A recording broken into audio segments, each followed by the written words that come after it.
mientras suplicaba por los medicamentos que mi nieto necesitaba para respirar. Esa joven farmacéutica me miró como si fuera un criminal. «Las reglas son las reglas, señor», me dijo con desprecio. Lo que no sabía era que el viejo desesperado que tenía enfrente había salvado la vida del hombre que la empleaba, y que cuando él llegara, el mundo de esa muchacha cambiaría para siempre. Mi nombre es Dr. Antonio Vargas.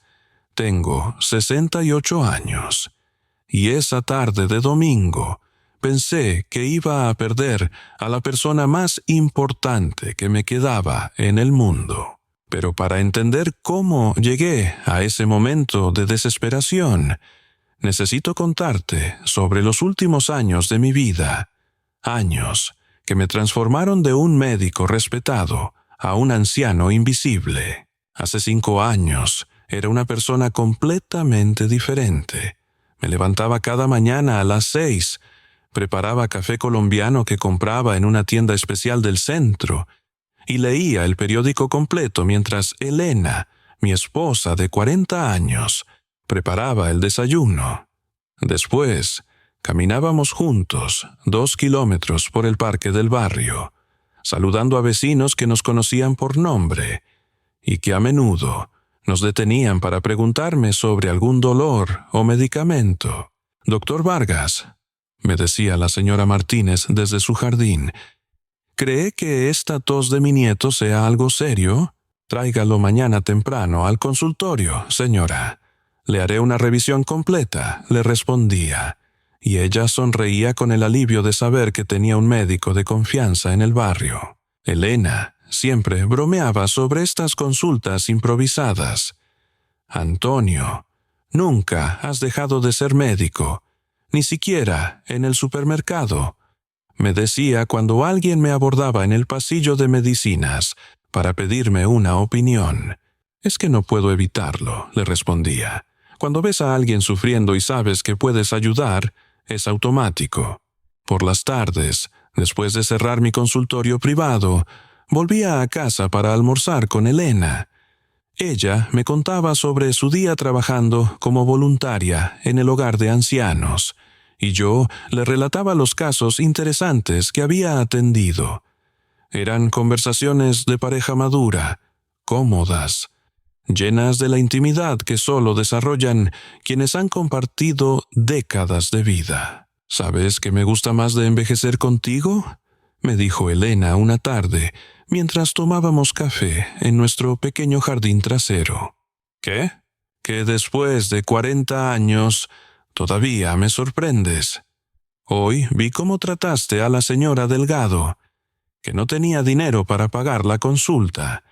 Le dijiste que trajera tomates de su huerto como pago». «Los tomates de su huerto son los mejores de la ciudad», respondí. Pero Elena sonrió porque sabía que no era por los tomates. «Por eso te amo, Antonio, porque nunca has perdido de vista por qué te hiciste médico».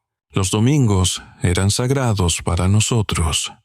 Después de misa, caminábamos hasta la plaza central donde comprábamos el periódico dominical y nos sentábamos en nuestra banca favorita a leerlo juntos. Era un ritual simple, pero que nos conectaba con el ritmo pausado de nuestro barrio. «Mira esto», me decía Elena, señalando un artículo sobre la escasez de médicos en áreas rurales. «¿No te da ganas de volver al servicio comunitario?» «Elena, tengo 63 años. Ya hice mi parte». «¿En serio crees eso?» Su pregunta me quedó resonando durante días. No creía realmente que había terminado mi servicio. Pero después de 40 años atendiendo pacientes, parte de mí quería simplemente disfrutar los años que nos quedaban. No sabía que esos años serían tan pocos. Elena comenzó a sentirse cansada en el otoño de 2019. Al principio pensamos que era normal. Teníamos 60 años y habíamos llevado vidas activas. Pero cuando el cansancio se acompañó de pérdida de peso y dolor abdominal, insistí en hacerle estudios completos. El diagnóstico fue devastador. Cáncer pancreático en etapa avanzada. ¿Cuánto tiempo?, le pregunté al oncólogo, sosteniendo la mano de Elena en la sala de consulta. Con tratamiento agresivo, tal vez 6 meses. Sin tratamiento, quizás 3. Elena apretó mi mano. ¿Cuál es la calidad de vida con el tratamiento? Difícil, admitió el doctor. Náuseas severas, fatiga extrema, hospitalizaciones frecuentes. Esa noche, en casa, Elena y yo tuvimos la conversación más difícil de nuestro matrimonio. Antonio, me dijo mientras nos preparábamos para dormir, no quiero pasar mis últimos meses sintiendo miseria en un hospital. Elena, tenemos que intentar todo. No, mi amor, hemos visto suficientes casos para saber cómo termina esto. Quiero irme con dignidad, en casa, contigo. Los siguientes 3 meses fueron los más intensos de mi vida. Elena declinó el tratamiento agresivo y optó por cuidados paliativos en casa. Yo me convertí en su médico personal, su enfermero, su compañero constante. Cada mañana le preparaba té de manzanilla con miel, el único líquido que podía tolerar. Leía para ella cuando ya no podía sostener un libro. La ayudaba a caminar al jardín cuando aún tenía fuerzas. Y más tarde, simplemente la llevaba en silla de ruedas para que pudiera sentir el sol en su rostro. ¿Te arrepientes de algo?, me preguntó una tarde, 2 semanas antes de morir. De no haberte dicho suficientes veces lo mucho que te amo. Eso me lo dijiste todos los días durante 40 años, Antonio. No era suficiente. ¿Era perfecto?, me dijo, sonriendo con esa sonrisa débil pero genuina que mantuvo hasta el final. Elena murió un martes por la mañana de febrero, mientras yo sostenía su mano y le leía un artículo del periódico sobre un jardín comunitario que estaban construyendo en el parque donde habíamos caminado tantas veces. Sus últimas palabras fueron: «Cuida a Miguelito cuando llegue». Durante años, Elena y yo habíamos hablado sobre tener nietos, pero nuestro único hijo había muerto en un accidente automovilístico a los 30 años, antes de casarse. Pensé que Elena estaba delirando por los medicamentos. 2 días después del funeral, recibí una llamada que cambió mi vida nuevamente. «Doctor Vargas», dijo una voz femenina oficial. «Habla la trabajadora social María González. Tenemos una situación que involucra a su nieto». «Debe haber un error», le dije. «No tengo nietos». «Señor, tengo aquí los documentos que indican que usted es el pariente más cercano de Miguel Vargas Ruiz, de 8 años. Sus padres murieron en un accidente hace 2 semanas. El mundo se detuvo. Miguel Vargas Ruiz, el hijo de mi hijo Roberto, quien había tenido una relación antes de morir y nunca me había contado que tenía un hijo. ¿Está segura?» «Completamente segura. El niño ha estado en cuidado temporal, pero legalmente usted es su tutor. Puede venir a buscarlo». Cuando vi a Miguelito por primera vez, en la oficina gris de servicios sociales, mi corazón se rompió y se recompuso al mismo tiempo. Era igual a Roberto a esa edad.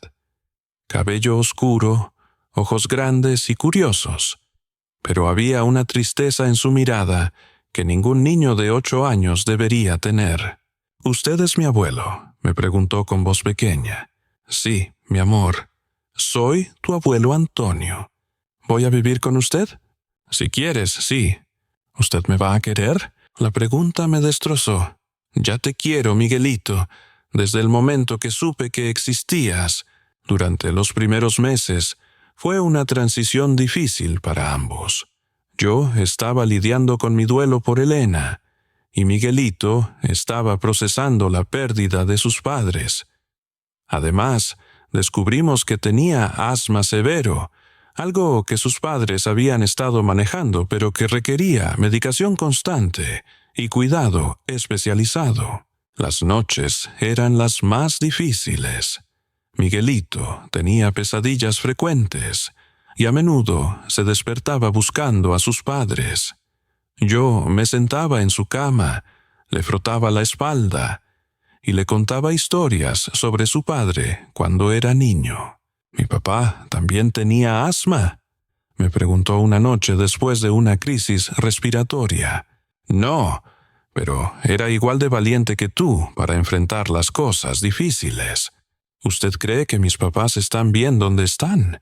Creo que están muy orgullosos de lo valiente que has sido. Gradualmente, construimos nuestra propia rutina. Yo había cerrado mi consultorio después de la muerte de Elena, viviendo de mi pensión de médico retirado. No era mucho dinero, pero había pensado que sería suficiente para una persona mayor viviendo sola. Con Miguelito, los gastos se multiplicaron. Medicamentos para el asma, ropa nueva cada pocos meses porque crecía rápidamente, útiles escolares, actividades extracurriculares. Mi pensión se estiraba cada vez más. Además, mi energía ya no era la misma. A los 68 años, cuidar a un niño de 8 años era físicamente agotador. Algunos días me despertaba con dolor de espalda por dormir en posiciones incómodas, cuando Miguelito tenía crisis nocturnas. Pero también había momentos de alegría pura que no había experimentado en años, como cuando Miguelito me ayudaba a preparar el café por las mañanas, o cuando me explicaba algo que había aprendido en la escuela, con la seriedad de un profesor universitario. «Abuelo», me dijo una tarde mientras hacíamos tarea juntos, «usted era buen doctor». Traté de serlo. ¿Por qué preguntas? Porque mi maestra dice que los doctores salvan vidas, y usted siempre sabe qué hacer cuando no puedo respirar. Bueno, tú me das muchas oportunidades de practicar, le dije, y él se rió con esa risa que era exactamente igual a la de Roberto. Los vecinos al principio fueron comprensivos con mi nueva situación. Doña Carmen, que vivía al lado, a menudo me ofrecía cuidar a Miguelito cuando yo tenía que salir. «Antonio, el niño es un ángel», me decía, «y se ve que lo quiere mucho». Don Fernando, el anciano que vivía enfrente, se había convertido en una especie de abuelo honorario para Miguelito, enseñándole a jugar ajedrez los sábados por la tarde. Pero después del primer año, noté cambios sutiles en cómo me trataba la gente. Las consultas informales en la calle se volvieron menos frecuentes. Los saludos se acortaron. Cuando llevaba a Miguelito al supermercado y él tenía una pequeña crisis de asma, la gente me miraba como si fuera un abuelo incompetente que no sabía cuidar a un niño. «¿Está bien el niño?», me preguntó una vez la cajera del supermercado cuando Miguelito tuvo que usar su inhalador. «Sí, tiene asma, está controlado. No debería llevarlo al médico». «Soy médico», le respondí. La mujer me miró con escepticismo. «¿Usted es médico?» «Médico retirado». «Ah», dijo, como si eso explicara por qué me veía cansado y preocupado empujando un carrito de supermercado con un niño asmático. Gradualmente me di cuenta de que mi identidad social había cambiado completamente. Ya no era Dr. Vargas, el médico respetado. Era el abuelo mayor que cuida solo a su nieto. Y esa nueva identidad venía con una serie de suposiciones, que probablemente no sabía lo que estaba haciendo, que necesitaba supervisión o consejo, que era una figura de lástima más que de respeto. El cambio más doloroso fue con mis antiguos colegas médicos. Durante los primeros meses después de cerrar mi consultorio, algunos me llamaban ocasionalmente para consultas informales o simplemente para charlar, pero gradualmente esas llamadas se espaciaron hasta desaparecer completamente. Una tarde me encontré con el doctor Ramírez, con quien había trabajado durante 20 años en el hospital regional. Antonio, me dijo, claramente incómodo. ¿Cómo estás? Me enteré de lo del niño. Bien, Carlos. Miguelito es una bendición. Claro, debe ser desafiante. Como cualquier cosa que vale la pena. Sí, bueno. Oye, tengo prisa, pero nos vemos pronto. Pero no nos vimos pronto. De hecho, no volví a verlo. Entendí que mis antiguos colegas no sabían cómo relacionarse conmigo en mi nueva circunstancia.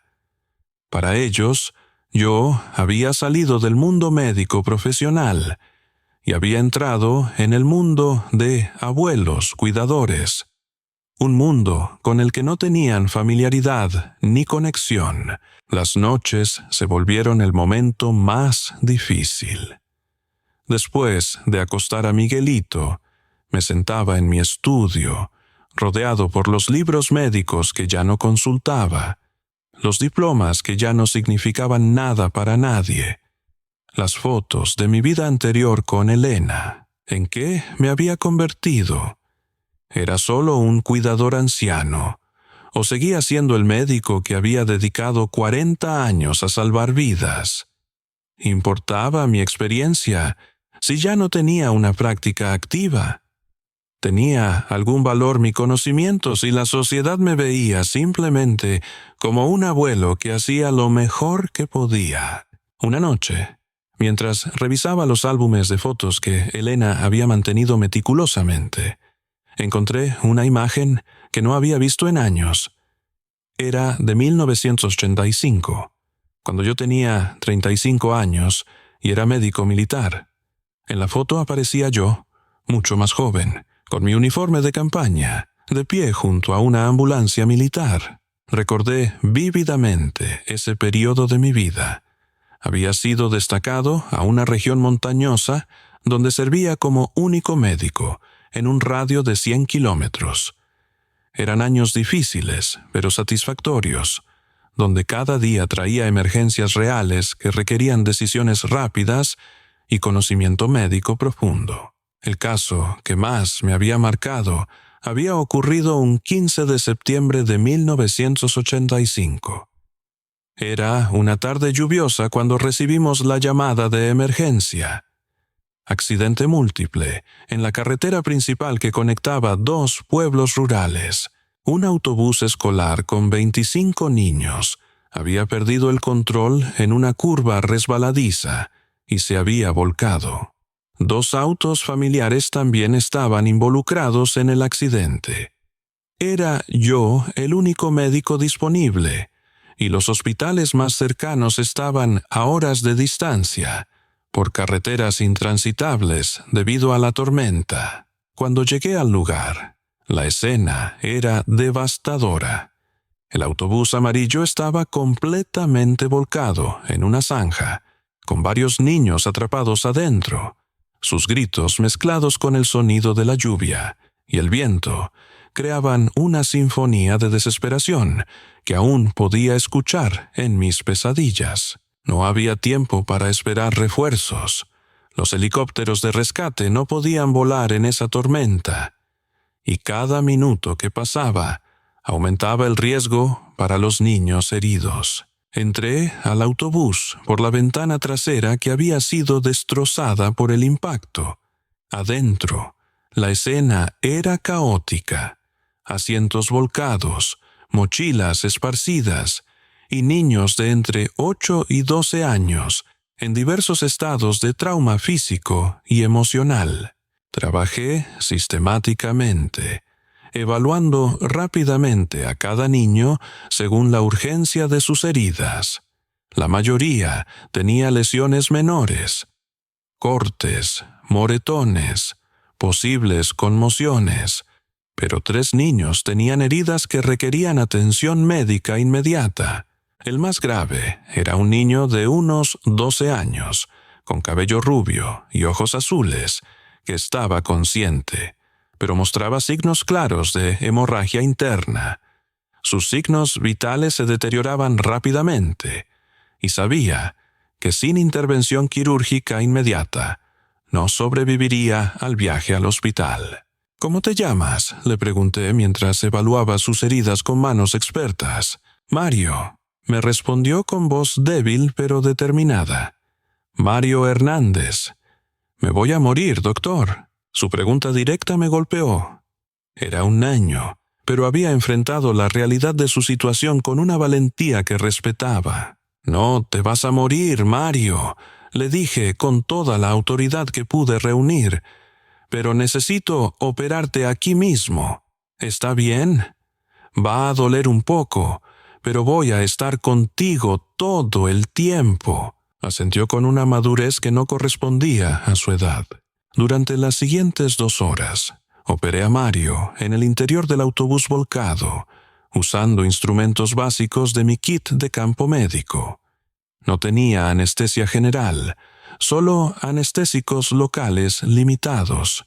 Tuve que trabajar principalmente con Mario consciente, hablando con él durante todo el procedimiento para mantenerlo calmado y evaluar su estado neurológico.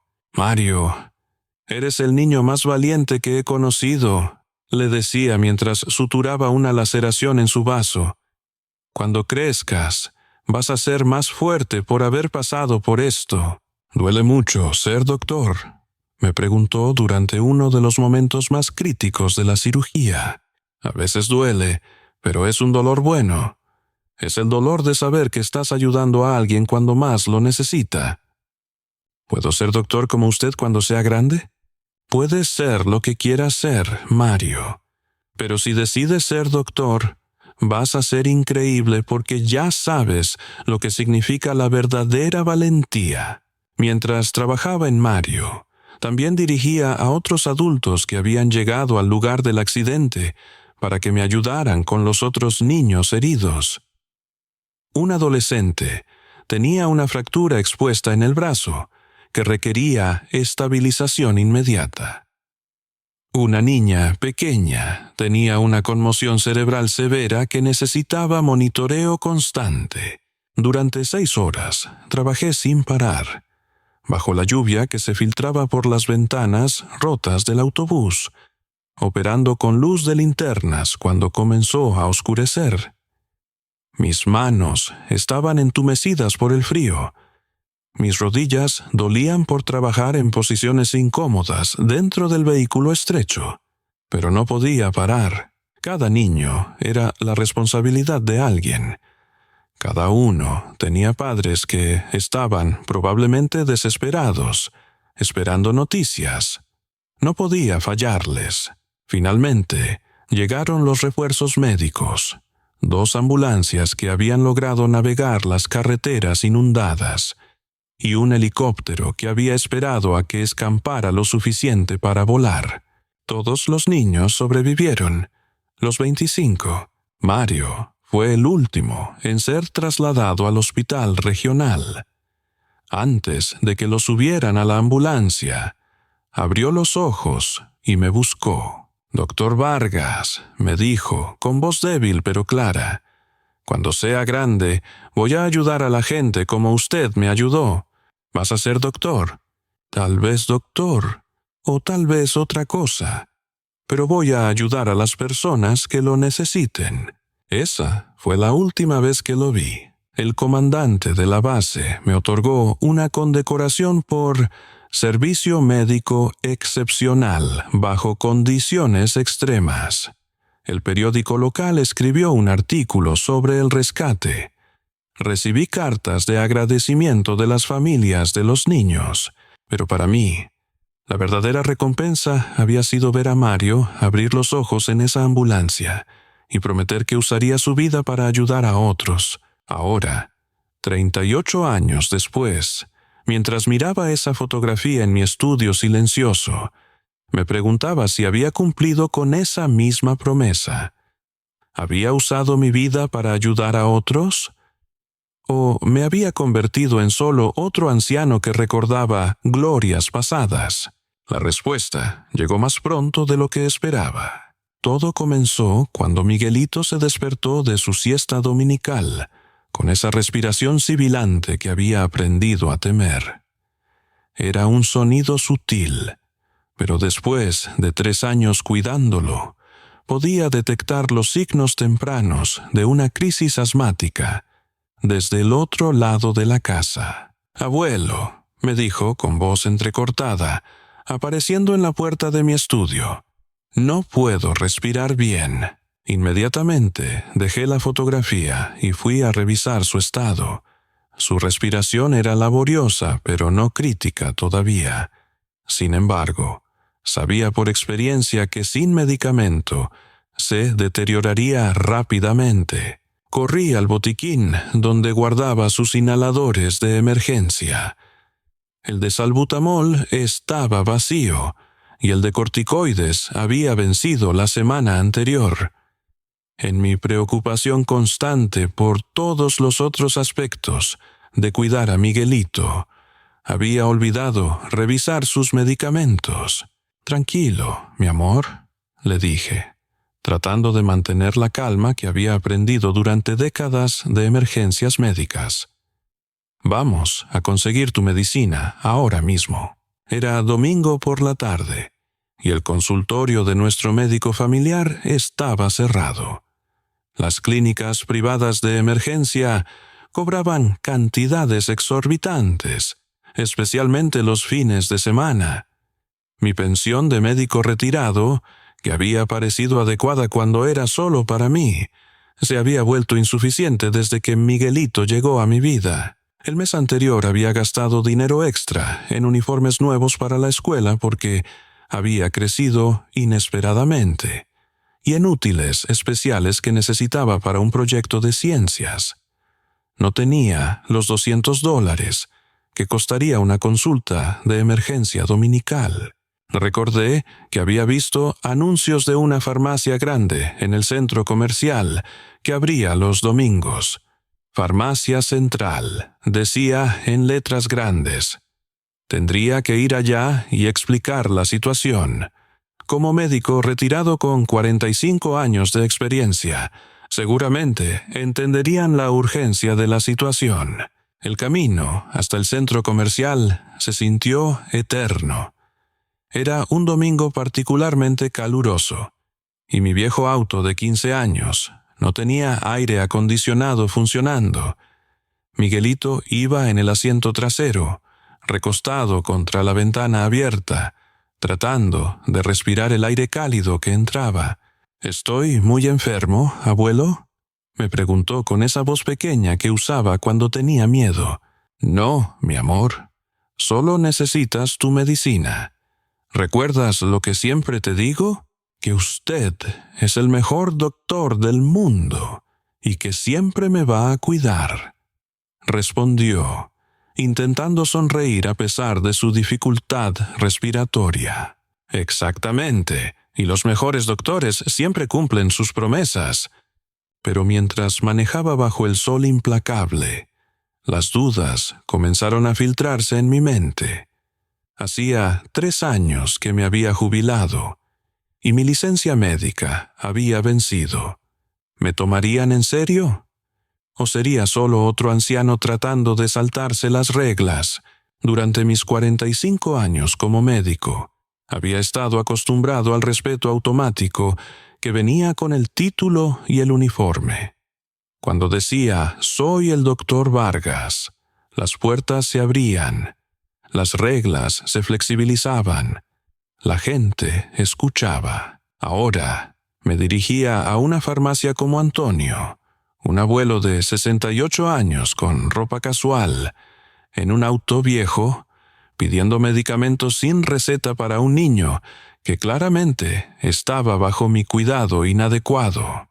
¿Cómo había cambiado tanto mi identidad en tan pocos años?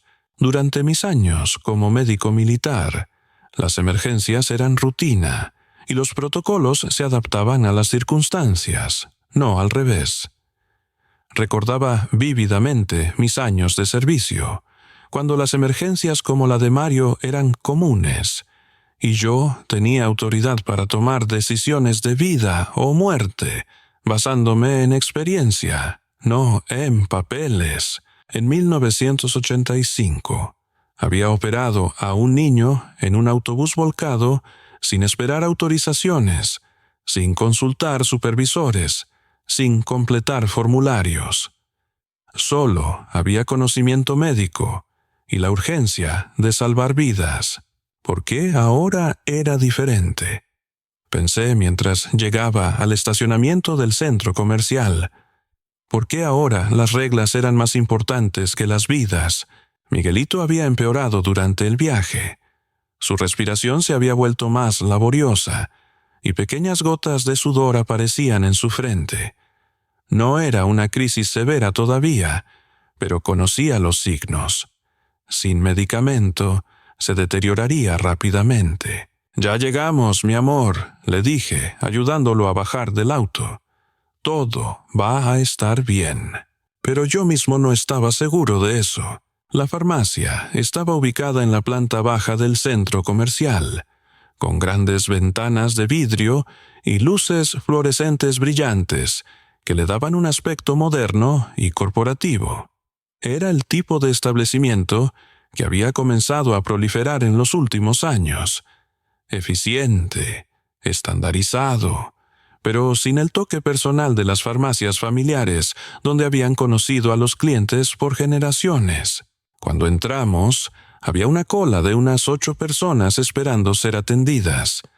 Era la hora después del almuerzo dominical, y las familias aprovechaban para hacer sus compras de medicamentos y productos de cuidado personal para la semana. La atmósfera era impersonal, pero ordenada. Música instrumental suave sonaba desde altavoces ocultos, y los pasillos estaban perfectamente organizados, con productos dispuestos según un sistema corporativo que maximizaba las ventas. Frente a mí, en la cola, había una mujer joven con un bebé llorando, claramente agotada y nerviosa. Detrás de mí se formó una señora mayor con un bastón, que respiraba con dificultad y de vez en cuando se secaba el sudor de la frente con un pañuelo. «Disculpe», le dije a la señora, notando su evidente incomodidad. «¿Quiere sentarse? Hay una silla allá». «Gracias, joven», me respondió con una sonrisa cansada, y sus palabras me hicieron reflexionar sobre las ironías de la edad. Yo tenía 68 años, pero para ella era joven. «Pero ya estoy acostumbrada», continuó. «A nuestra edad, uno aprende a esperar». Sus palabras me golpearon inesperadamente. A nuestra edad. ¿Cuándo me había convertido en parte de ese grupo invisible de personas mayores que la sociedad esperaba que esperaran pacientemente, sin quejas, sin urgencias, sin derechos especiales? Durante mis años como médico activo, yo era quien tomaba las decisiones sobre quién esperaba y quién era atendido inmediatamente. Ahora me encontraba en el otro lado de esa ecuación. Observé a la farmacéutica detrás del mostrador mientras atendía a los clientes anteriores. Era una joven de unos 26 años, cabello perfectamente peinado en un moño profesional, uniforme blanco impecable, trabajando con la eficiencia mecánica de alguien que había hecho lo mismo miles de veces. Su placa decía Sandra Morales, farmacéutica responsable. Sandra atendía a cada cliente con profesionalismo frío pero competente. A la madre joven le vendió pañales y vitaminas infantiles sin levantar la vista de su computadora. A un hombre de mediana edad que pedía algo para el dolor de cabeza, le recomendó 3 opciones diferentes, mientras revisaba las contraindicaciones en su sistema. Era claramente competente en su trabajo, pero había algo en su manera de interactuar que me inquietaba. Trataba a cada cliente como una transacción a completar, no como una persona con necesidades específicas. Cuando llegó el turno de la señora que estaba delante de mí, presencié algo que me preparó para lo que vendría después. «Buenos días», dijo la señora mayor, entregando una receta arrugada con manos que temblaban ligeramente. Necesito mis medicamentos para la presión. Sandra tomó el papel, lo examinó brevemente y frunció el ceño con expresión de desaprobación profesional. Señora, esta receta está vencida. Es de hace 2 meses. Pero doctora, dijo la señora con voz suplicante, son los mismos medicamentos que tomo desde hace 5 años. Mi doctor solo me puede ver cada 3 meses porque está muy ocupado. Lo siento, señora, pero no puedo dispensar medicamentos con recetas vencidas. Es la ley. Pero, ¿qué voy a hacer? No puedo ver a mi doctor hasta el martes y me quedan medicamentos solo para hoy. Sandra se encogió de hombros con indiferencia profesional. Tendrá que buscar una consulta de emergencia o esperar hasta el martes. ¿Una consulta de emergencia? ¿Sabe cuánto cuesta eso? Señora, yo no hago las leyes, solo las cumplo.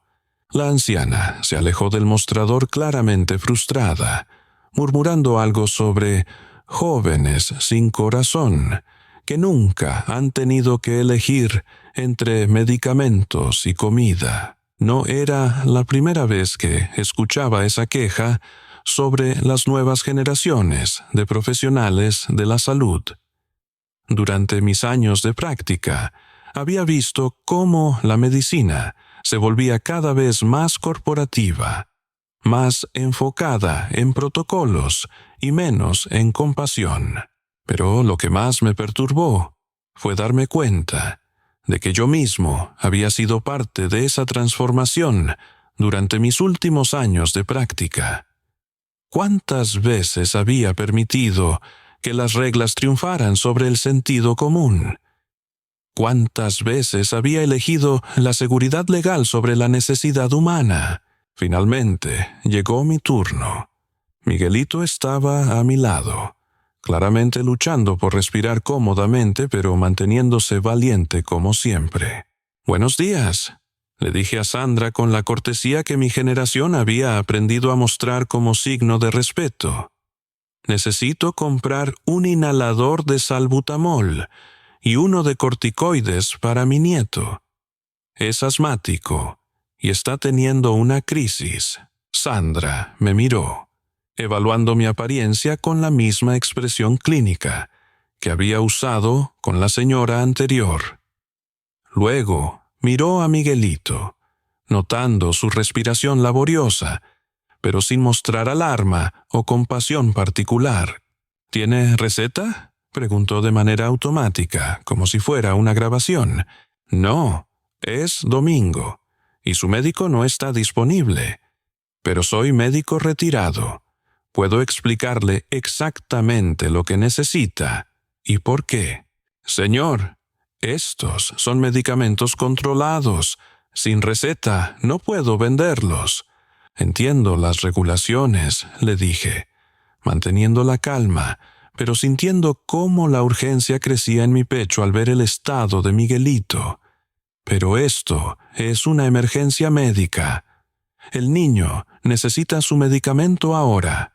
Sandra suspiró con visible irritación, como si mi problema fuera una interrupción personal a su día ordenado. «Eso, dice usted. No puedo arriesgar mi licencia por cualquier persona que viene con una historia». Sus palabras me golpearon como bofetadas físicas. ¿Una historia? Después de 45 años salvando vidas, me estaba acusando de inventar una emergencia médica. «No es una historia», respondí, tratando de mantener mi dignidad intacta. «Soy Dr. Antonio Vargas, médico militar retirado con 45 años de experiencia. Puedo mostrarle mi identificación médica». Saqué mi billetera y extraje mi identificación médica, aunque sabía que había vencido hacía 3 años. Era lo único que tenía para probar mi credibilidad. Sandra tomó la tarjeta, la examinó con expresión de desdén creciente y me la devolvió como si fuera basura. «Esto no sirve. Está vencido desde hace 3 años. Cualquiera puede conseguir una identificación falsa en Internet».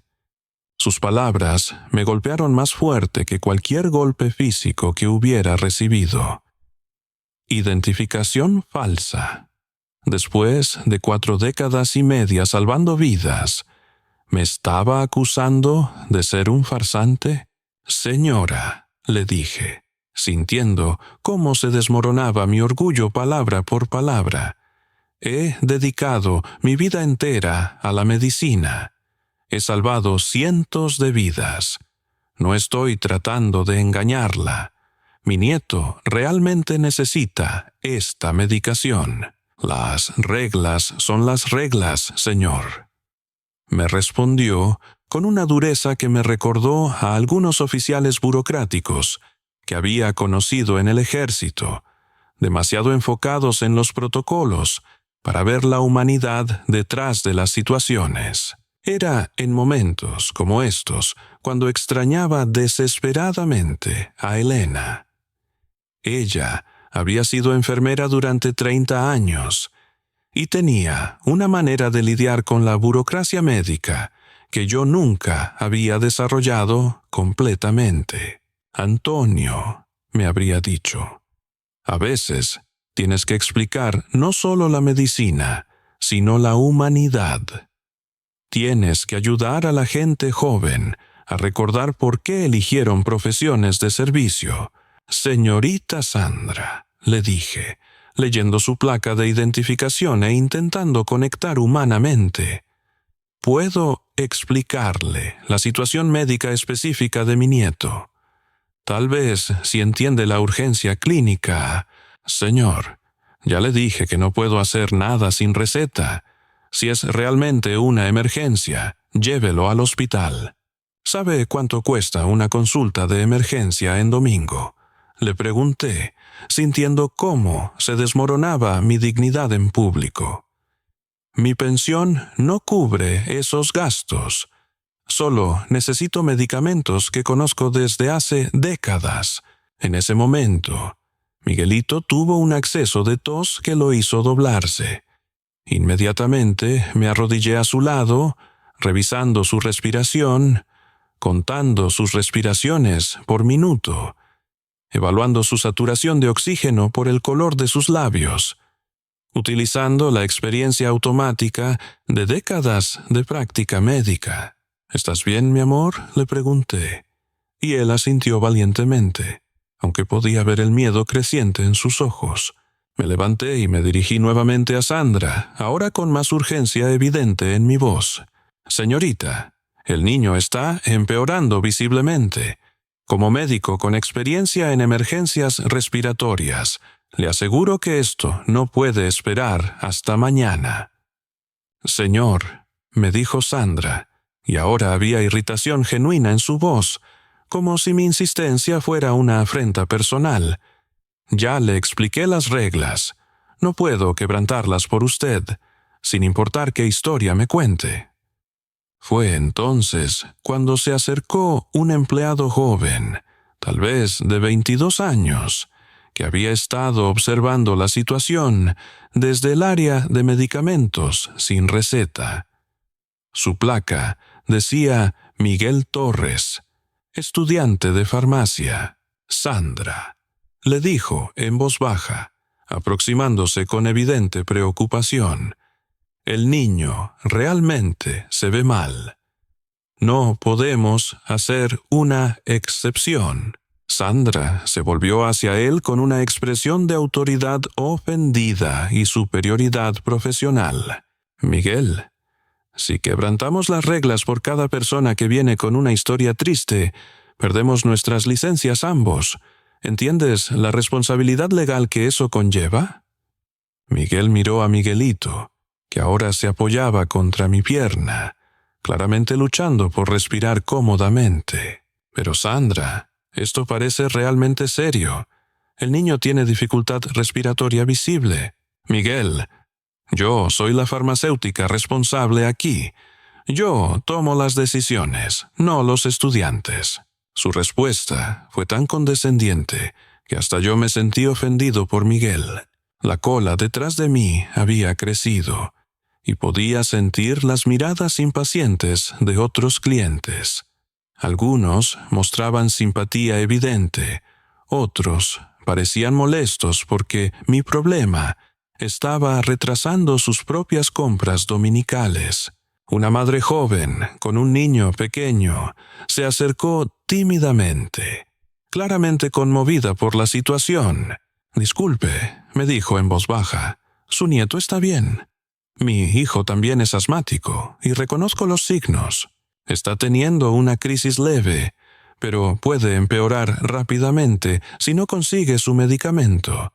Le expliqué con gratitud por su comprensión. La mujer se dirigió a Sandra con determinación maternal. «No puede ayudar al señor.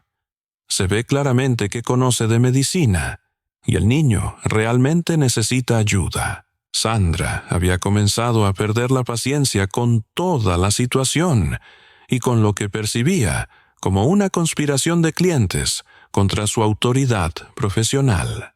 «Señora, por favor, no puedo quebrantar las regulaciones farmacéuticas porque la gente se emocione. Estas leyes existen por razones importantes de seguridad pública». Fue entonces cuando un hombre corpulento, que estaba en la cola, claramente molesto por la espera prolongada, decidió intervenir de manera agresiva. «Oiga, abuelo», me dijo con voz áspera y despectiva, «si el niño está tan enfermo, llévelo al hospital y déjenos comprar nuestras cosas en paz. No haga perder el tiempo de todos nosotros con sus cuentos». Sus palabras me dolieron más profundamente de lo que esperaba. «Abuelo», dicho con desdén, como si mi edad fuera una descalificación automática, como si mis décadas de experiencia médica fueran irrelevantes, porque ahora era solo un anciano con problemas. «Señor», le respondí con toda la dignidad que pude reunir, «no estoy tratando de hacerle perder el tiempo a nadie. Solo quiero ayudar a mi nieto. Entonces, vaya donde corresponde. No venga aquí a inventar cuentos sobre ser doctor para conseguir medicinas gratis». La humillación era completa y pública.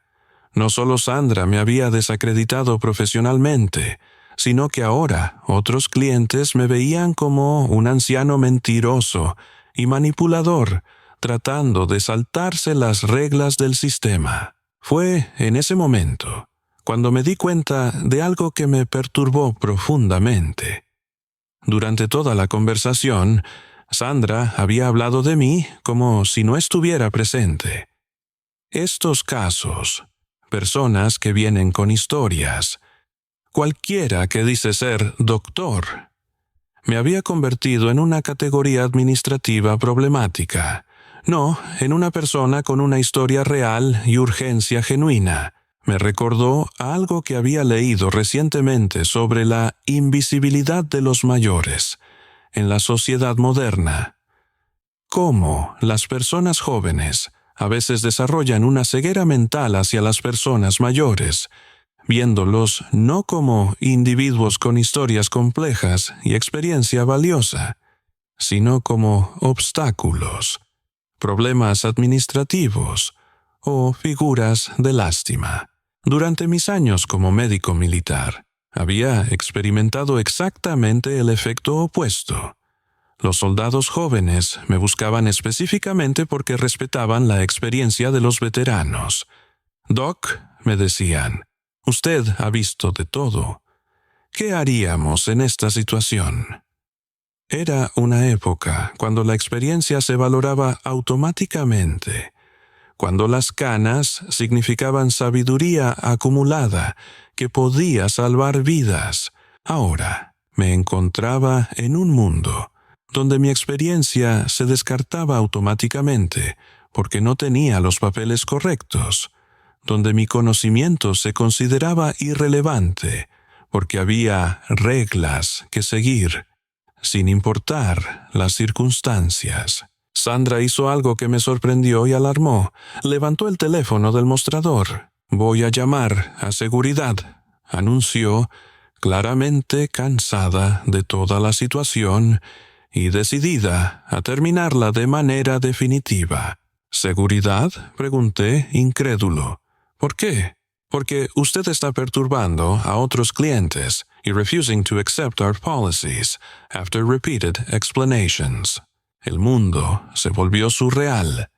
Después de 45 años salvando vidas, me estaban amenazando con seguridad porque quería medicamentos para mi nieto enfermo. «Señorita», le dije, y mi voz tembló ligeramente por primera vez, «por favor, no soy un delincuente.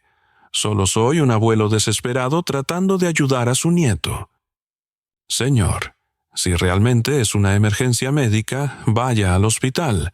Si no, compre algo que no requiera receta o retírese del establecimiento». Fue entonces cuando Miguel, el estudiante joven, se acercó a mí con expresión conflictiva y compasiva.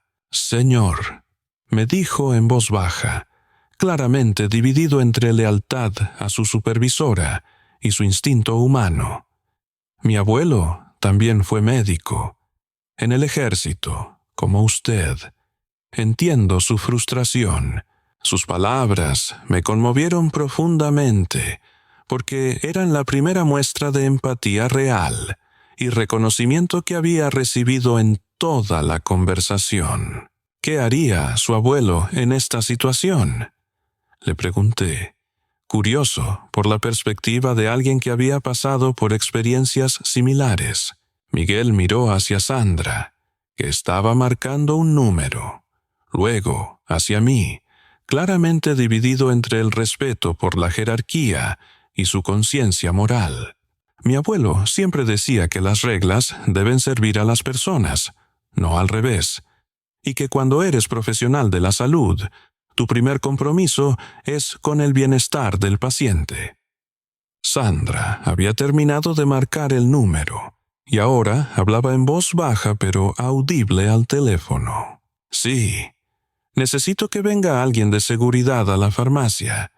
Tengo un cliente que no acepta nuestras políticas y está causando una escena». Pausa mientras escuchaba la respuesta. «Sí, es un señor mayor. Dice que es médico, pero no tiene credenciales válidas y está insistiendo en que le venda medicamentos controlados sin receta». Otra pausa. «Quiere medicamentos para su nieto, pero las reglas son claras y no puedo hacer excepciones». Fue entonces, cuando escuché algo en el teléfono, que cambió completamente la dinámica de la situación. Una voz masculina al otro lado, hablando con urgencia creciente. «¿Cómo se llama el señor?». Escuché que preguntaba la voz desde el teléfono, con una intensidad que no había estado presente al principio de la conversación. Sandra me miró con fastidio evidente. «¿Cuál es su nombre completo?». «Doctor Antonio Vargas», respondí, aunque a esas alturas me preguntaba para qué serviría identificarme. «Antonio Vargas», repitió Sandra al teléfono con tono aburrido. Hubo un silencio total del otro lado. Un silencio tan prolongado y completo que Sandra frunció el ceño y revisó que la llamada no se hubiera cortado accidentalmente. «Señor Hernández, ¿está ahí?», preguntó Sandra, mirando el teléfono con confusión. «¿Dijo Antonio Vargas?». Escuché que preguntaba la voz, ahora con una intensidad y emoción que no había estado ahí antes. «Sí, Antonio Vargas. Dice que es médico retirado», confirmó Sandra, claramente sin entender por qué el nombre había provocado tal reacción.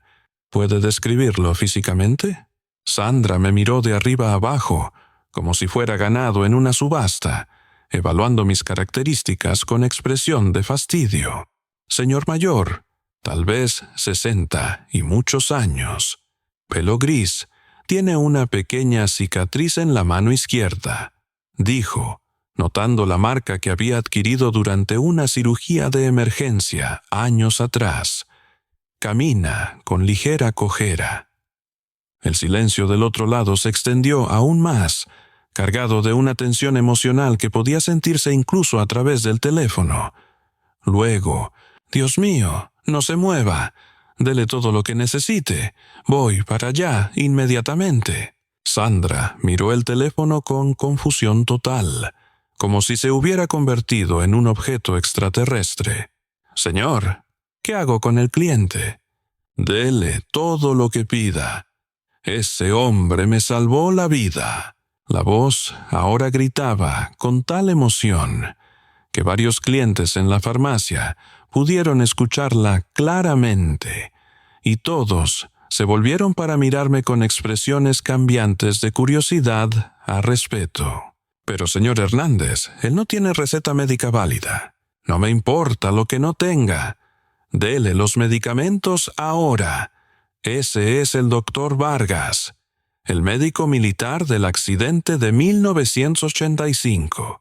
Sandra colgó el teléfono con expresión de shock total, mirándome como si me hubiera transformado en una aparición. «Señor Vargas», murmuró, Mi jefe dice que le dé los medicamentos inmediatamente». «¿Su jefe me conoce?», pregunté, genuinamente confundido y aún procesando lo que había acabado de escuchar. Aparentemente usted le salvó la vida». Los otros clientes en la farmacia habían escuchado parte de la conversación telefónica y ahora me miraban con una mezcla de curiosidad creciente y respeto que no había esperado. Miguel se acercó rápidamente con los medicamentos que Miguelito necesitaba, sonriendo ampliamente con evidente alivio y emoción. «Señor, parece que no era solo cualquier doctor después de todo». Mientras esperábamos a que llegara el misterioso jefe, Sandra trabajaba en silencio, claramente incómoda y procesando lo que había acabado de escuchar. Me había dado los inhaladores para Miguelito, quien ya respiraba más fácilmente después de usar el salbutamol de emergencia. «¿Se siente mejor, mi amor?», le pregunté. Y él asintió con una sonrisa que iluminó toda la situación. «Gracias, abuelo. Sabía que lo ibas a arreglar». Su confianza absoluta en mí era conmovedora, especialmente considerando que yo mismo había dudado si podría cumplir mi promesa. Los minutos que siguieron fueron tensos, pero llenos de expectativa. Los otros clientes, en lugar de irse, se habían quedado claramente curiosos por ver el desarrollo de la situación. La madre joven, que había mostrado simpatía, se acercó. «Señor, ¿es verdad que usted es médico militar?» «Era médico militar hace muchos años», respondí modestamente. «Mi padre también sirvió en el ejército. Siempre habla con mucho respeto de los médicos militares». 10 minutos después, escuchamos pasos rápidos acercándose a la farmacia. Un hombre de unos 45 años, claramente próspero por su vestimenta de fin de semana cara pero casual, apareció casi corriendo. Sus ojos escanearon la farmacia con urgencia hasta encontrarme. «Doctor Vargas», preguntó con voz quebrada por la emoción, «¿es realmente usted? Lo estudié cuidadosamente». Era un hombre de estatura media, cabello oscuro con algunas canas prematuras que le daban un aire distinguido, pero algo en sus ojos, en la forma de inclinar la cabeza, me resultaba profundamente familiar. «Soy Antonio Vargas», respondí cuidadosamente, «pero no estoy seguro de conocerlo». El hombre se acercó lentamente, como si no pudiera creer lo que veía, como si fuera una aparición que podría desvanecerse. «Soy Mario Hernández. ¿Se acuerda del accidente del autobús escolar en 1985? Los recuerdos llegaron como una avalancha devastadora y hermosa al mismo tiempo. Pude ver inmediatamente al niño de 12 años en el rostro del hombre adulto. Los mismos ojos azules determinados, la misma expresión de inteligencia y valentía, pero ahora madurados por décadas de experiencia de vida. «Pequeño Mario», murmuré, sintiendo cómo se me llenaban los ojos de lágrimas. «¿El niño valiente del autobús?» «Sí, soy yo», respondió. y ahora las lágrimas corrían libremente por sus mejillas sin ningún intento de ocultarlas. He estado buscándolo durante años, doctor Vargas, sin aviso previo. Mario se arrodilló frente a mí en el piso de la farmacia, ante la mirada asombrada de todos los presentes. Era un gesto tan inesperado y emotivo que toda la farmacia se quedó en silencio completo. Doctor Vargas, usted me salvó la vida cuando tenía 12 años, y no solo eso, me enseñó lo que significa el verdadero servicio, el verdadero valor. Mario, levántate, le dije, emocionado pero incómodo con la demostración pública. No tienes que arrodillarte. Sí tengo que hacerlo, respondió con determinación. Durante 38 años he pensado en usted todos los días, en lo que me dijo durante la operación, en cómo me calmó cuando tenía tanto miedo que creía que iba a morir. Se puso de pie lentamente, secándose las lágrimas, pero sin ocultar su emoción. ¿Sabe por qué me hice farmacéutico en lugar de médico, como le dije que quería ser? Negué con la cabeza, genuinamente curioso por conocer su historia. Porque usted me dijo durante la operación que podía ayudar a las personas de muchas maneras diferentes. Y decidí que quería ser alguien que estuviera disponible para las emergencias cuando los médicos no estuvieran. Quería ser el que pudiera ayudar inmediatamente, sin burocracia innecesaria. Mario se dirigió a Sandra, que había estado observando toda la escena con expresión de shock creciente y comprensión dawning.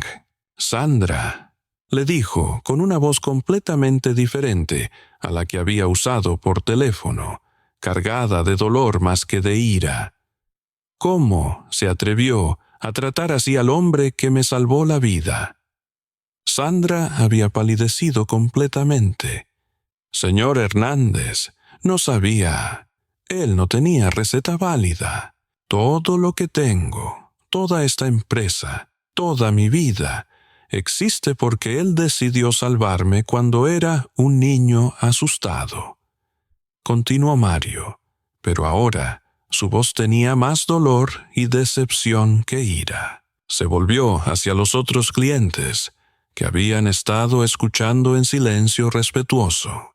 Señores, este hombre operó a un niño de 12 años en el interior de un autobús volcado, sin anestesia apropiada, manteniéndolo calmado durante 2 horas, con solo su voz, su experiencia y su compasión. Salvó 25 vidas ese día, bajo condiciones que habrían derrotado a médicos más jóvenes. Un murmullo de asombro y respeto recorrió la pequeña multitud que se había reunido. Y cuando llegó aquí hoy, desesperado porque su nieto necesitaba medicamentos para respirar, ¿cómo lo tratamos? Como a un anciano mentiroso tratando de estafar medicinas. Sandra comenzó a llorar abiertamente. Señor Hernández, lo siento muchísimo. Yo no sabía quién era, y tenías que saber quién era para tratarlo con dignidad básica, le preguntó Mario, y su pregunta flotó en el aire porque todos sabíamos la respuesta incómoda. Mario se dirigió a mí nuevamente, tomando mis manos entre las suyas con reverencia genuina. Doctor Vargas, quiero contarle algo que nunca he contado a nadie, ni siquiera a mi familia. Me llevó a un lado de la farmacia, aunque todos aún podían escuchar lo que estaba diciendo. Después del accidente, no solo sobreviví físicamente. Usted me salvó espiritualmente, emocionalmente. Durante la operación, cuando tenía tanto miedo que creía que iba a morir, usted me habló de valentía, de ayudar a otros, de usar las experiencias difíciles para volverse más fuerte y más compasivo. Hizo una pausa, controlando su emoción pero sin ocultarla. Esas palabras, esa filosofía que me enseñó durante las horas más aterradoras de mi vida, se convirtieron en la base de toda mi existencia. Estudié farmacia porque quería estar disponible para emergencias. Construí esta cadena de farmacias en áreas donde otros no querían invertir, lugares donde la gente más necesitaba acceso a medicamentos asequibles. Mario, comencé, pero él levantó la mano gentilmente. Déjeme terminar, por favor. Durante años he donado medicamentos a familias que no pueden pagarlos. He mantenido farmacias abiertas en barrios pobres, aunque no sean rentables. He implementado programas de asistencia médica para veteranos y personas mayores. Y todo esto porque un médico militar me enseñó que el verdadero propósito de la medicina es servir, especialmente a quienes más lo necesitan. Se volvió hacia Sandra con expresión de profunda decepción. Y hoy, ese mismo hombre vino a una de mis farmacias pidiendo ayuda para su nieto enfermo, y lo tratamos como basura, porque no tenía un papel. Sandra no podía parar de llorar. Perdóneme, doctor Vargas. Perdóneme, por favor. No tengo excusa para lo que hice.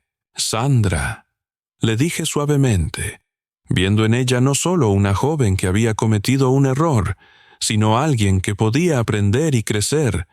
Todos cometemos errores. Lo importante es aprender de ellos y ser mejores.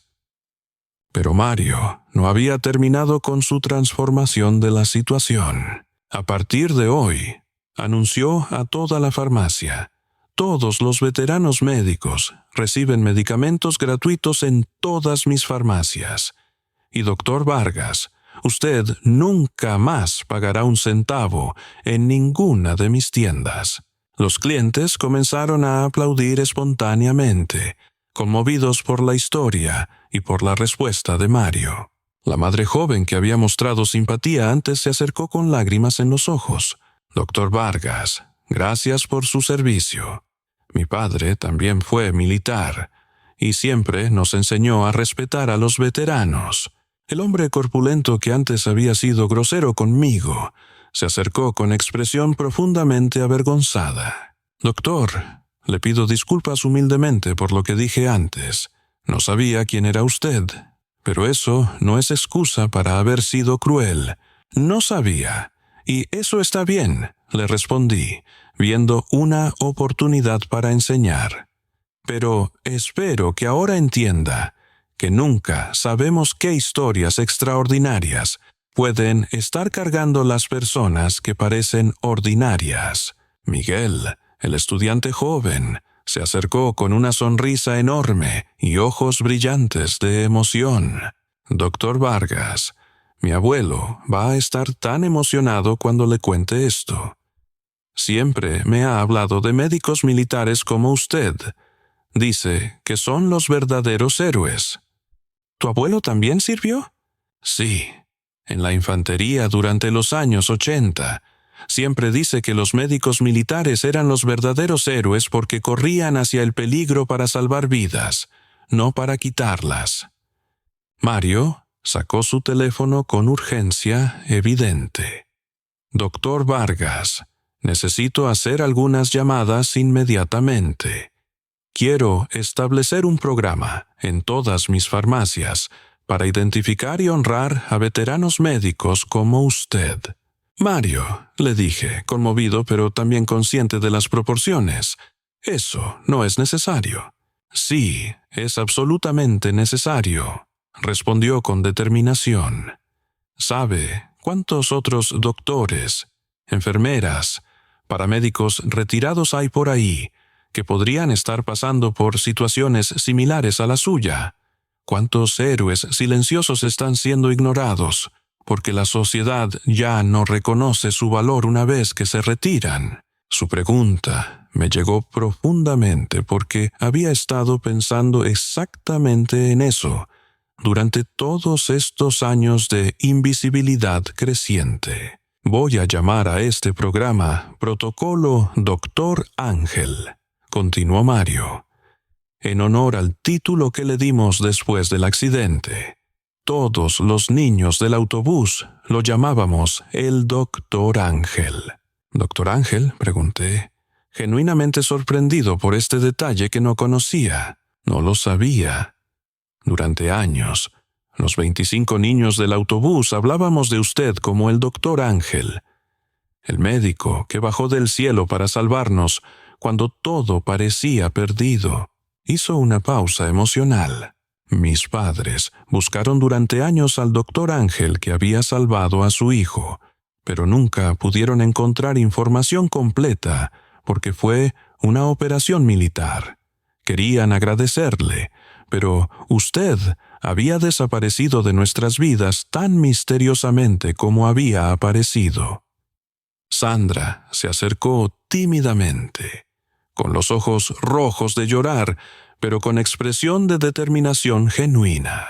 Doctor Vargas, quiero pedirle disculpas de nuevo, pero también quiero que sepa que he aprendido algo fundamental hoy. ¿Qué has aprendido, Sandra? Que las reglas deben servir a las personas, no al revés, y que nunca se sabe qué historia extraordinaria puede estar cargando a alguien que parece ser una persona común. Hizo una pausa, buscando las palabras correctas. Mi abuela murió el año pasado porque no pudo conseguir sus medicamentos a tiempo durante un fin de semana. Era exactamente la misma situación que usted tenía hoy, y cuando finalmente encontró una farmacia abierta el lunes, ya había sufrido un derrame cerebral por no tomar su medicación para la presión. Ahora entendía parte de su rigidez inicial. También había sido herida por un sistema inflexible. Sandra, le dije con comprensión, tu abuela habría estado orgullosa de verte aprender esta lección hoy. Quiero ser mejor, me dijo con sinceridad evidente. Quiero ser la farmacéutica que habría querido para mi abuela. Mario había estado hablando intensamente por teléfono y ahora regresó con expresión emocionada y determinada. Doctor Vargas, acabo de hablar con mis directores regionales en todas las ciudades donde tenemos farmacias. El protocolo Dr. Ángel se implementa inmediatamente en toda nuestra cadena. Y hay algo más que quiero ofrecerle. ¿Qué? Quiero ofrecerle un trabajo como consultor médico senior para nuestra empresa, ayudando a capacitar a nuestros farmacéuticos sobre cuándo y cómo mostrar flexibilidad humanitaria sin comprometer la seguridad médica. La oferta me sorprendió completamente. Mario, estoy jubilado. Tengo 68 años, y por eso es perfecto para el trabajo. No sería trabajo de tiempo completo, solo algunas horas por semana, compartiendo su experiencia, enseñando a nuestros empleados jóvenes sobre la verdadera filosofía del servicio médico y farmacéutico. Miré a Miguelito, que había estado observando todo con ojos grandes y curiosos, claramente impresionado por la atención que su abuelo estaba recibiendo. ¿Qué opinas, mi amor? ¿Al abuelo le gustaría ayudar a más personas otra vez? Sí, respondió con entusiasmo genuino. Así puedes ser doctor otra vez, como antes. Sus palabras me conmovieron profundamente. Tal vez no era demasiado tarde para seguir sirviendo de alguna manera significativa. Acepto, le dije a Mario, pero con una condición importante. ¿Cuál? Que Sandra sea mi primera estudiante en este programa.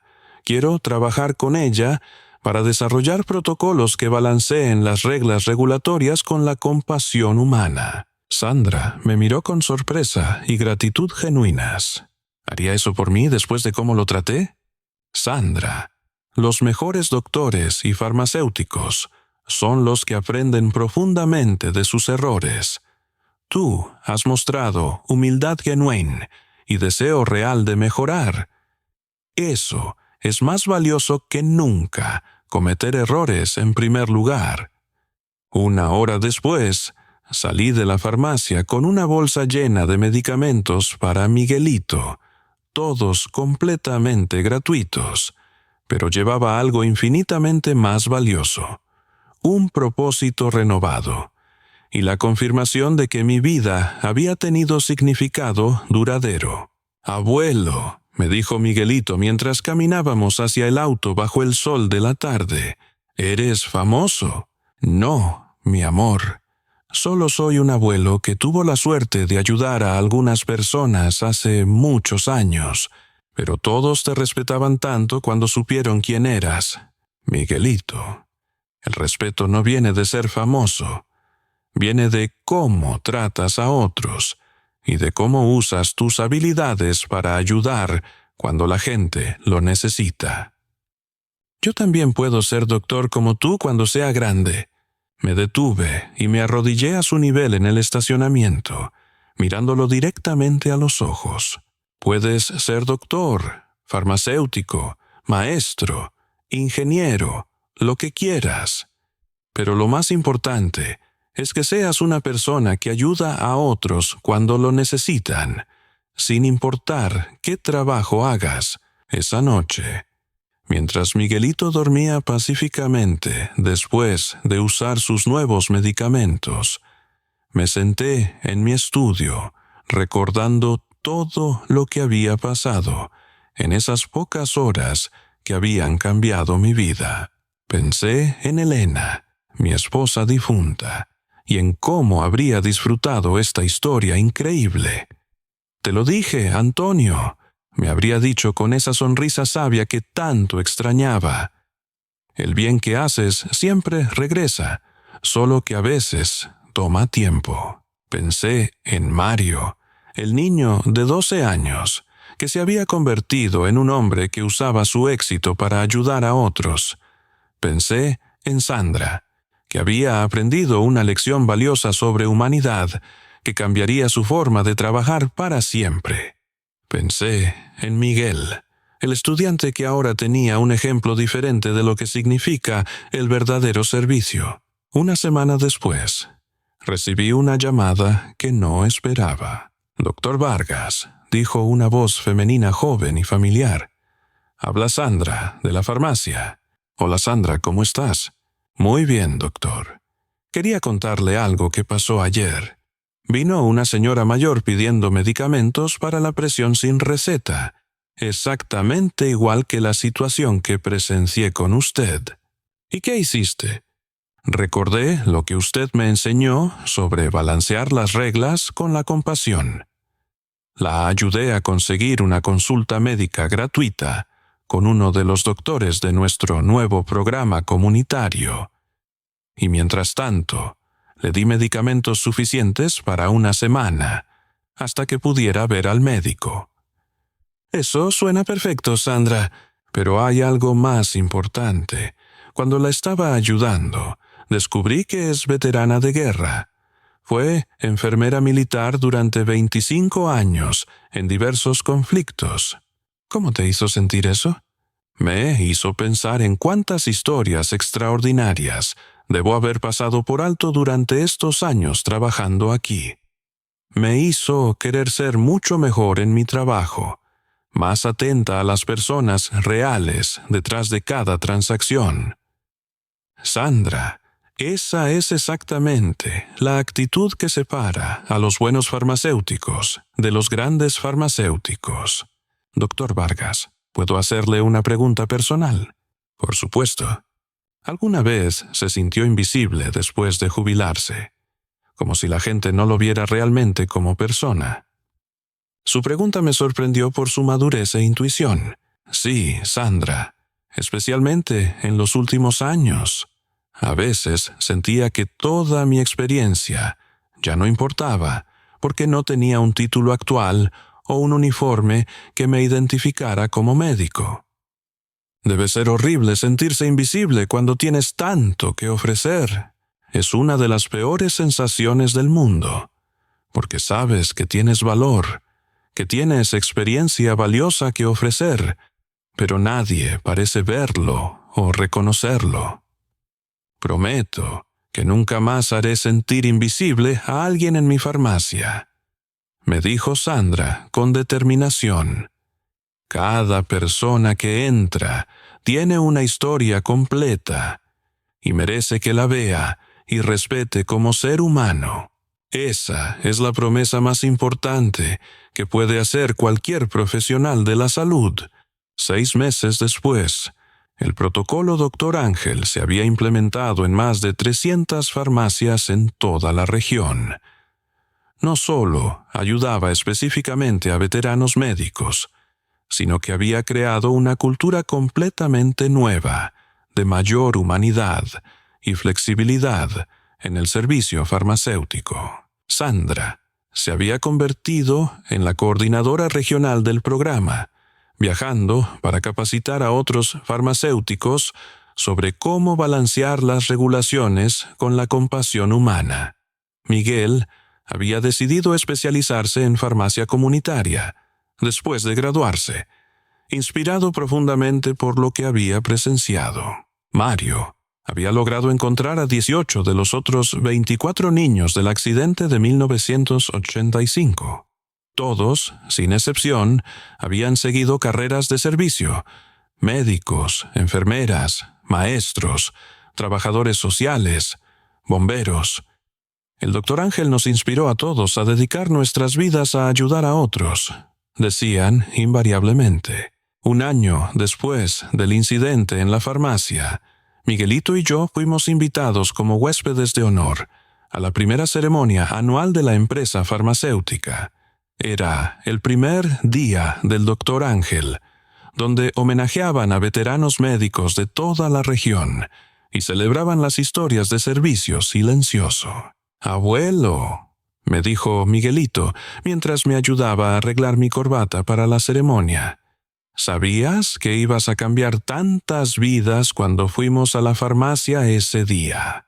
No, mi amor. Solo sabía que tenía que conseguir tu medicina para que pudieras respirar bien. Pero terminó cambiando todo para mucha gente. Sí, pero no fui yo quien cambió las cosas realmente. Fueron las personas como Mario y Sandra que decidieron aprender y crecer de esa experiencia. Como Sandra, aprendiendo a ser más amable. Exactamente como Sandra. Ella podría haber seguido siendo rígida con las reglas después de lo que pasó, pero decidió ser una mejor farmacéutica y una mejor persona. En la ceremonia, me pidieron que hablara sobre la importancia de ver la humanidad detrás de cada paciente y cada situación médica. Cuando era joven médico militar, comencé, dirigiéndome a una audiencia de cientos de farmacéuticos. Aprendí que las emergencias no esperan horarios de oficina y que las reglas deben servir a las personas, no al revés. Miré a Sandra en la audiencia, sonriendo radiante entre el público de profesionales farmacéuticos.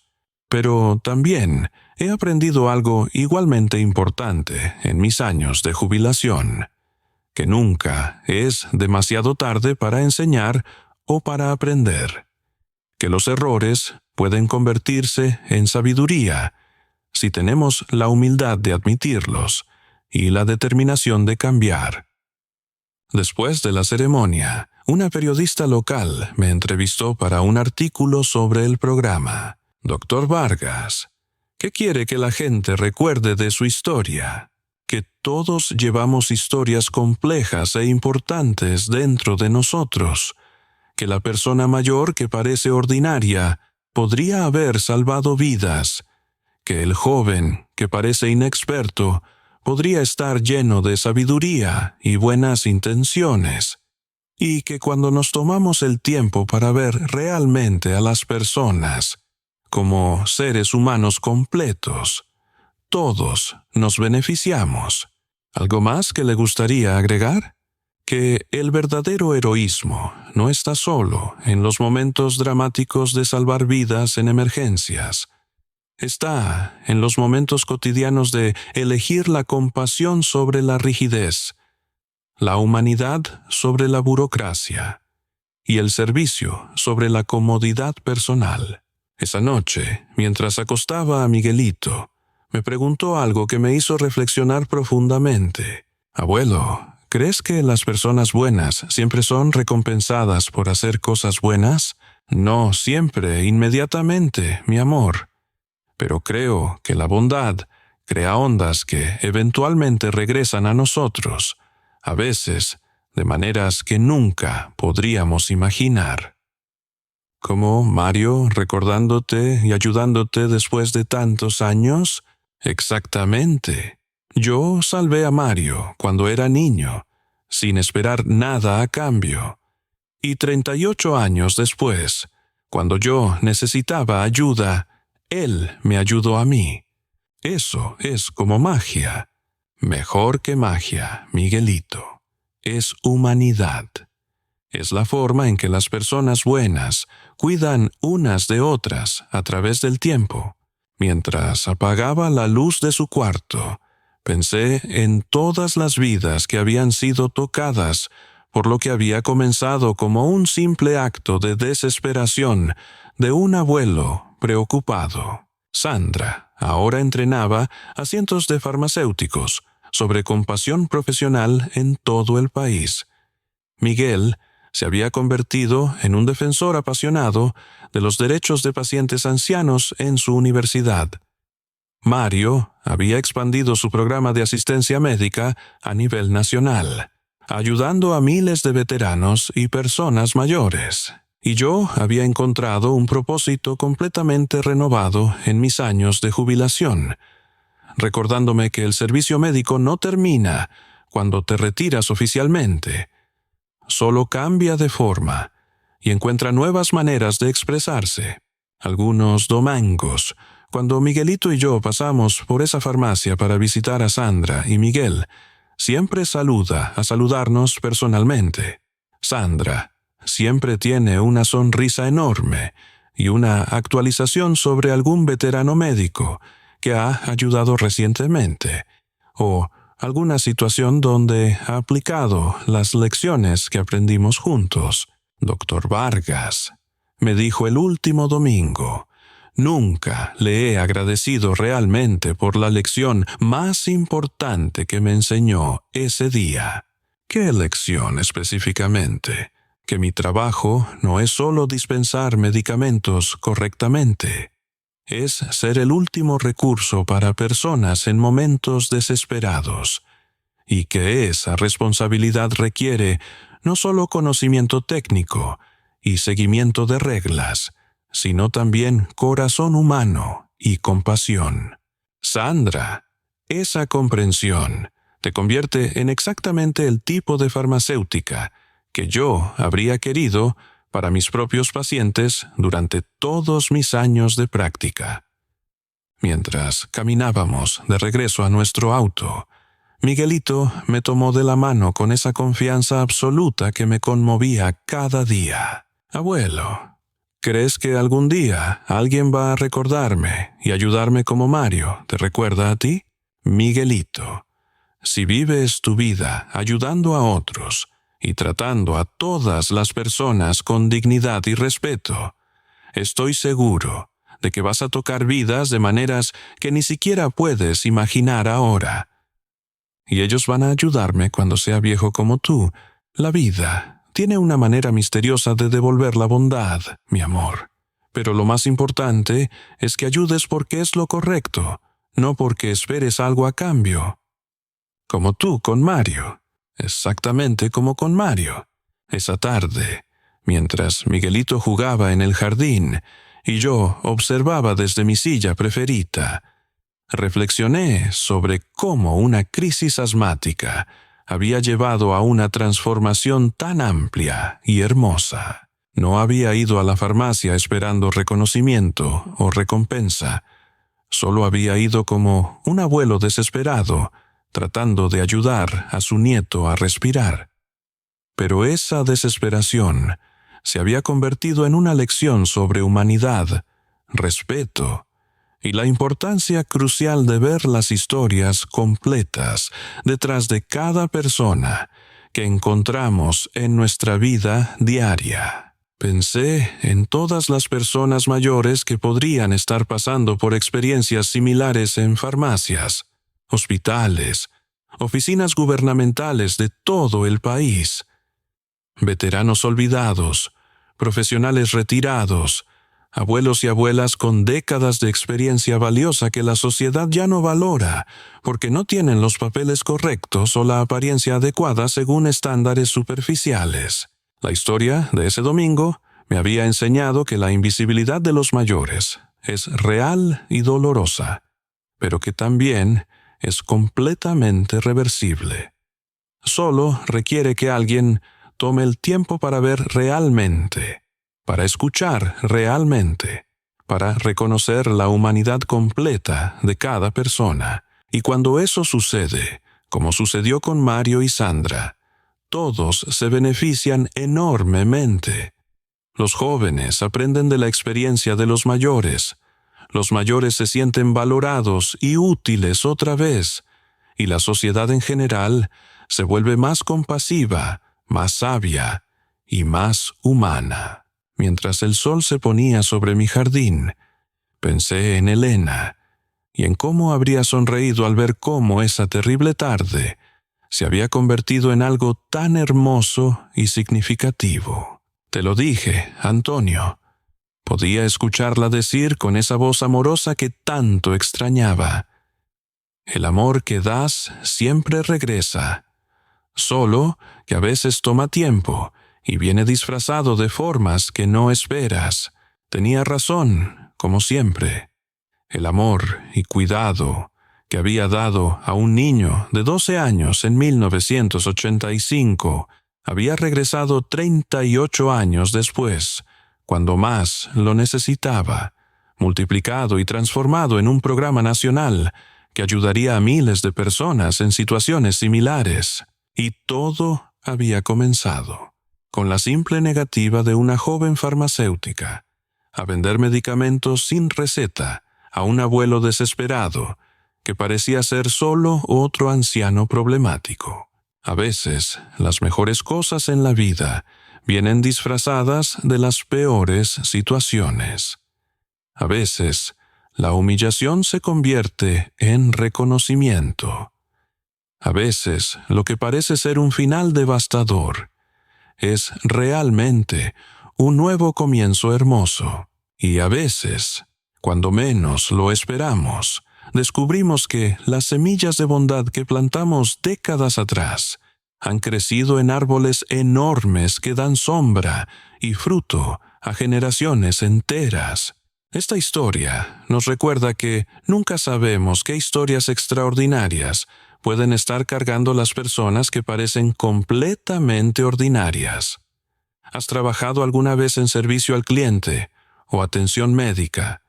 ¿Has juzgado a alguien por su apariencia sin conocer su historia completa? ¿Crees que las reglas profesionales deben tener excepciones humanitarias en casos especiales? ¿Qué harías si fueras Sandra en esa situación? ¿Has sido testigo de discriminación por edad en entornos médicos? Comparte tu experiencia en los comentarios. Esta es una historia basada en eventos reales, pero dramatizada para fines narrativos. Los nombres han sido cambiados para proteger la privacidad de los involucrados.